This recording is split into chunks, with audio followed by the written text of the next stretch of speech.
Rekan-rekan sekalian, kalau kita berbicara kualifikasi dari kelompok masyarakat kita saat ini, itu bisa kita bagi dalam 3 klaster ya. Klaster yang pertama adalah kelompok masyarakat yang potensi ekonominya terus meningkat. Nah, dari kelompok menengah menjadi middle. Nah, dari middle menjadi middle up terus kan begitu. Nah, itu klaster yang pertama. Terus klaster yang kedua adalah yaitu masyarakat yang condong ekonominya jalan di tempat, yaitu stuck ya, mengalami stagnasi karena berbagai faktor dan variabel. Nah, terus yang ketiga adalah kelompok masyarakat yang kualitas ekonominya condong turun. Nah, jadi apakah karena dia diberhentikan ataukah bisnisnya mengalami masalah atau karena bertambahnya keturunan tetapi tidak bertambah warisan, tidak bertambah aset. Nah, ini kan akhirnya kan kualitas ekonominya condong menurun. Ya, sekarang kita bahas satu persatu.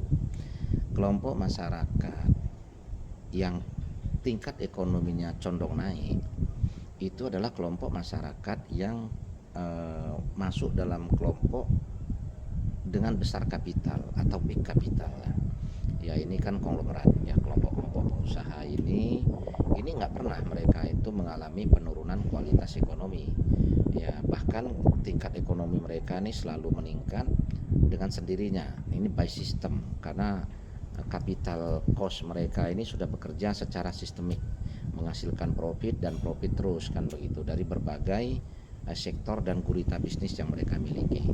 Nah, kelompok ini potensinya adalah hanya sekitar 3%. Ini kelompok yang ada di zona aman ini di Indonesia.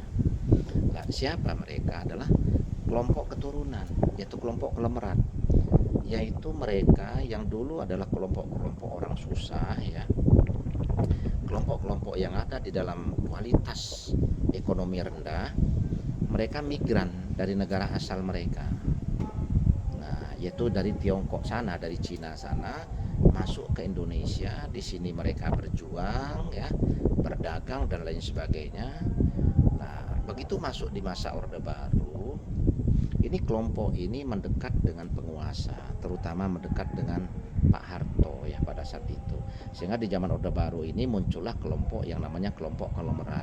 Memang ada pengusaha-pengusaha atau konglomerat yang dari pribumi, tetapi itu kan hanya dari circle kekuasaan aja, dari circle keluarga Pak Harto aja. Contoh Sudiatmono ya, terus Prabowo Tejo pada saat itu kan, terus Bakri Brothers ya, ini kan kan dari circle Pak Harto karena mereka adalah orang Golkar. Nah, jadi kalau kita kembali kepada kelompok yang sekitar 3% tadi ya, ini mereka punya tingkat ekonomi yang sangat rendah di negara mereka. Mereka merantau, mereka migran ke sini. Nah, di sini mereka diberikan fasilitas yang berlebihan oleh penguasa pada saat itu, sehingga mereka mendapatkan KTP LC, mendapatkan rekomendasi. Akhirnya mereka mudah mendapatkan pinjaman dari sektor perbankan, baik itu bank plat merah maupun itu bank swasta. Dan akhirnya mereka juga mendirikan bank sendiri, yang seharusnya dalam undang-undang perbankan kelompok usaha internal nggak boleh didanai oleh bank yang kita miliki. Akan tetapi kan dengan berbagai taktik dan siasat, mereka ini kan membangun banyak grup dan gurita bisnis yang seolah-olah kan tidak satu grup ya. Akhirnya kan banyak perusahaan mereka dibiayai oleh sektor perbankan tersebut. Contoh kelompok Salim Group ya, yaitu Lim Sulion. Itu kan dulu orang yang tidak punya. Nah, tahun 30-an kan dia landing di Kudus, ikut omnya jualan sembako, menjadi pekerja. Setelah itu dia usaha sendiri. Lalu dia kenal Pak Harto di masa perjuangan ya, setelah merdeka akhirnya kan Pak Harto memanggil dia. Nah, terus diberikan rekomendasi, diberikan fasilitas, mendirikan Indofood. Nah, itu awal mula sektor industri yang dia kerjakan, sampai kan menggurita ke sektor perbankan, properti kan, terus industri-industri lain kan. Nah, jadi ya, dia akhirnya menjadi orang terkaya di Indonesia kan. Zaman Orde Baru Lim Suliang ini orang terkaya, tapi sayangnya ya rekan-rekan sekalian, kelompok orang-orang yang ada di dalam klaster ini adalah kelompok orang-orang yang cinta dengan negara ini Ini patut dipertanyakan. Kenapa? Karena mereka lebih condong mendepankan profit oriented dibandingkan kepentingan masyarakat dan kepedulian. Nah, sehingga kita bisa bayangkan ini sektor pertanahan kita ya, sumber daya tanah kita yang dikelola oleh kelompok 3% ini kan lebih dari 70% yang diberdayakan untuk industri sawit, industri karet. Sementara masyarakat kita yang lain kan masih banyak yang hidup di bawah garis kemiskinan. Jadi ini adalah kelompok-kelompok yang dulu orang susah, migran ke sini, ke tanah air kita ya, dengan berbagai fasilitas sumber daya yang kita miliki dan difasilitasi dengan berbagai kemudahan regulasi oleh pengusaha yang konyol pada saat itu. Akhirnya mereka seolah menjadi tuan rumah di negeri kita. Nah, ini ironis.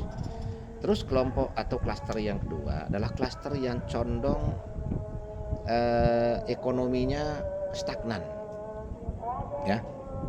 Nah, kelompok yang condong stagnan ini adalah kelompok pejabat.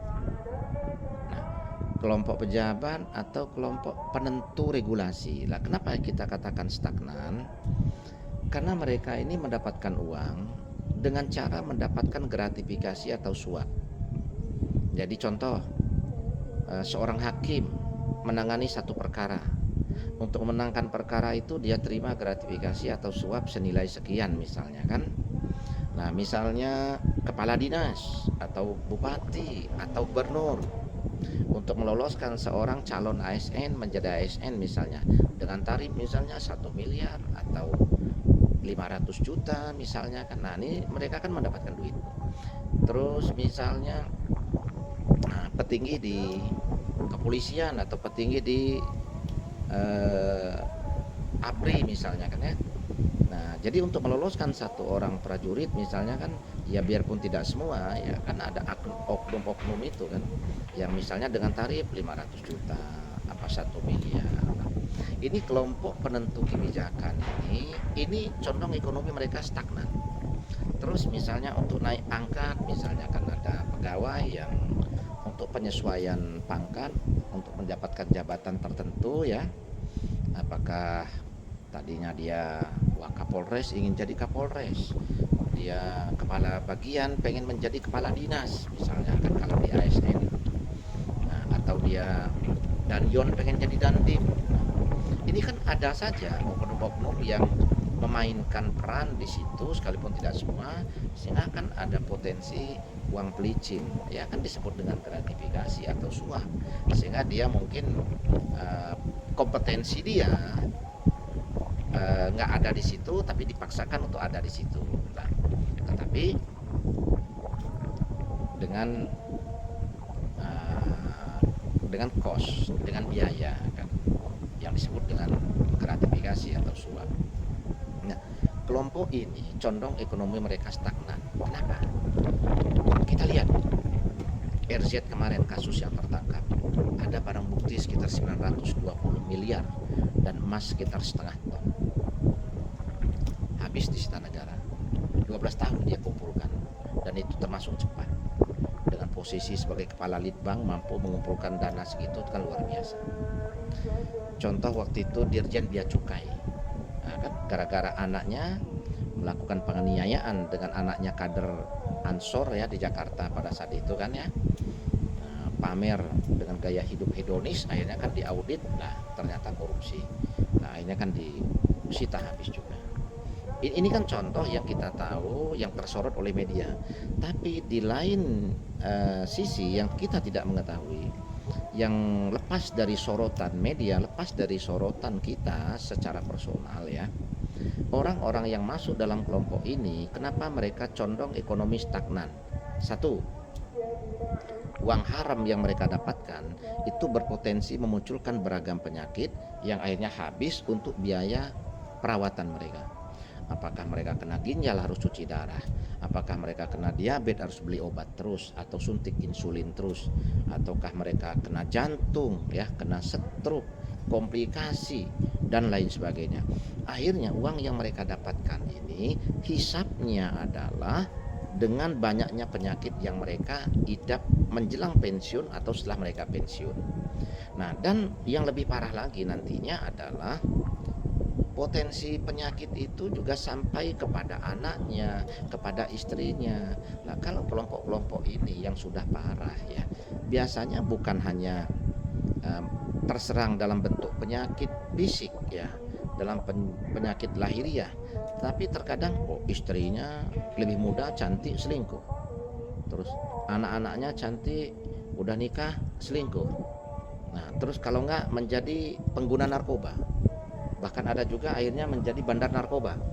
Karena biasa hidup enak, bapaknya bangkrut karena biaya hidup, biaya perawatan kesehatan, begitu meninggal warisan udah nggak ada, akhirnya akan jadi bandar, jadi pengedar. Nah, ini adalah kelompok yang hidupnya secara ekonomi dipandang banyak orang dalam kasat mata mereka enak, mereka sukses, tapi sebenarnya tidak. Ini adalah kelompok yang ekonominya stagnan dan condong menurun. Nah, terus klaster yang tiga adalah masyarakat yang ekonominya condong menurun. Ini adalah kelompok menengah ke bawah. Nah, kelompok menengah ke bawah ini condong menurun karena apa? Pertama, faktor ekonomi makro, di mana tidak terciptanya kesetaraan atau keseimbangan antara perkembangan ekonomi makro dan mikro ya, akhirnya hanya kelompok masyarakat tertentu saja yang ekonominya meningkat. Klaster tertentu itu meningkat, tapi di sini yang klaster lain itu tidak. Ya, kenapa? Karena mereka tidak ada imbas dari peningkatan ekonomi yang terjadi secara nasional. Nah, terus yang kedua adalah karena masyarakat ini tidak produktif, bertani, lahan yang dikelola pas-pasan, sementara potensi hasil pertanian tidak maksimal. Karena apa? Karena harga hasil pertanian juga tidak menjamin adanya potensi keuntungan, maka dikelolanya juga tidak profesional, hanya hasil panen pun tidak sesuai. Sudah lahannya pas-pasan, hasilnya tidak maksimal. Nah, sehingga hidupnya ada di dua benua, yaitu benua tani dan benua pekerja kan. Jadi dia kadang bertani, di masa musim tanam dia nanam lahan pertanian dia yang pas-pasan itu, lepas dia musim tanam sambil perawatan lah dia biasanya nyambi menjadi buruh, apakah buruh bangunan, buruh serabutan. Nah, ini dengan dinamika ekonomi yang sekarang ini ya, terus apa namanya, kondisi geopolitik yang seperti ini, banyak barang-barang kebutuhan industri itu yang meningkat ya. Nah, ini membuat kan daya beli masyarakat rendah karena ada kelompok-kelompok tertentu produk itu yang harganya condong naik kan. Nah, sehingga ini membuat kelompok masyarakat ini ekonominya turun. Dan terbukti di Indonesia sekarang ini kan kelompok menengah ini kan turun lebih dari 30% dalam 2 tahun 3 tahun terakhir ini. Nah, jadi kenaikan kualitas ekonomi secara makro ini tidak mampu diimbangi dengan kondisi mikronya ya, karena berbagai faktor tadi yang saya sampaikan. Nah, sehingga ini yang menjadi PR besar, menjadi pertanyaan besar kita. Kondisi seperti ini sampai kapan? Mampu nggak pemimpin-pemimpin kita untuk merumuskan satu grand design yang konstruktif, yang strategis, dan mampu dijalankan dengan baik, dengan pemerintah yang bersih, dengan penegakan hukum yang adil, sehingga masyarakat ini bisa sejahtera dan supremasi hukum terjaga. Nah, ini yang menjadi harapan kita. Tetapi yang jelas kondisi saat ini secara faktual, gambaran kondisi masyarakat kita yaitu terbagi dalam 3 klaster tersebut. Dan kenapa masuk dalam 3 klaster itu? Ya, kurang lebih sebab-sebabnya kan seperti itu. Nah, jadi semoga para pemimpin kita, para penguasa kita, politisi kita ini mulai menyadari dan mulai memahami tentang kondisi faktual ini, sehingga rumusan strategis yang konstruktif untuk menyelesaikan permasalahan bangsa ini kan bisa betul-betul direalisasikan.